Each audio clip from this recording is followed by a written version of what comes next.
Of the three grackle species in the U.S., one of them, the common grackle, is a large bird. But he's only large. The other two are jumbo-sized. The boat-tailed and great-tailed look exactly alike, and in fact the two species used to be lumped together until it was determined that they don't interbreed. Now you'll only find boat-tailed grackles near the ocean, specifically the Atlantic and Gulf coasts. Apparently whoever named them lived there too and knew enough about boats to recognize that the bird's tail resembles the keel of a boat. These whopping big grackles, half again as big as their more widespread cousins, the common grackles, are larger in one other respect: the tail. The common has a long tail, but the boat-tailed has one that goes on till sundown. The males of every grackle species like to congregate, pointing their beaks upward and squawking. Now, this boat-tailed listens to his neighbors a few yards off and responds.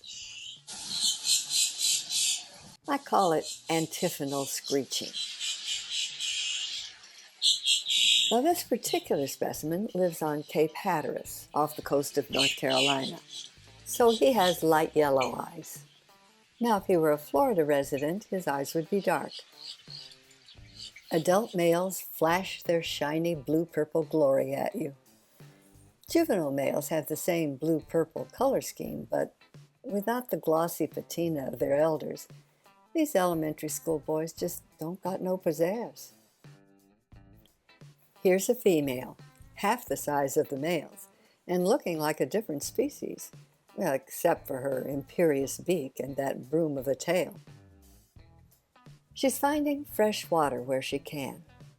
Remember that most of the water she sees is rolling onto the sand in salty waves. And don't laugh at the size 20 feet. They're very useful for birds that cling to sea oats and grasses and shrubs. The juvenile females are tawny like their mothers, but with splotchy spots and with darker, wider eye stripes. If you see a female shivering her wings, she's begging mom for food. It's a no-argument way to differentiate them. In a field a couple hundred yards from the ocean, this young lady is learning how to forage for food. It's not like she automatically knows which objects are going to turn out to be edible. No, really not that one.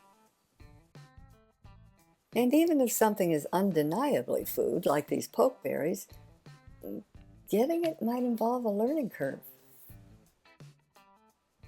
The fledgling is struggling to feed herself because, apparently by this point, the mother is there mostly to supervise, only occasionally slipping a ripe berry into her daughter's bill to keep the young bird motivated.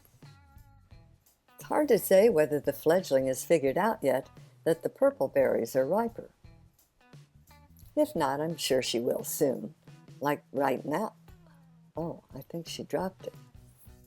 This hapless youngster endures one frustrating food-gathering lesson after another. She can only hang in there. And she will catch on. They all do. Her species is thriving, their numbers increasing, as humans develop more and more of the shoreline and leave garbage strewn around for the grackles.